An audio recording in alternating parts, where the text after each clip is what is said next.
বন্ধুরা, আমি দুপুরের কি মেনু করতে চলেছি। তো একটা পাত্রে তো এইগুলো আমি একটু লম্বাভাবে কেটে নেব। 3 খাদি করব, ছোট আলু তো 3 খাদি। সব জিনিস লম্বাভাবে কাটলেই ভালো। আর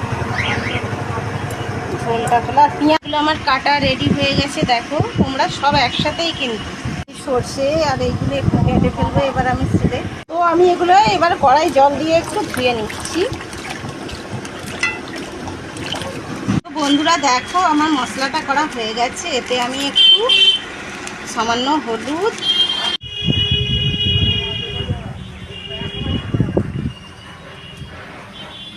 বন্ধুরা আমি কড়া চাপিয়ে দিয়েছি, কড়াটা তেতে গেছে এখন।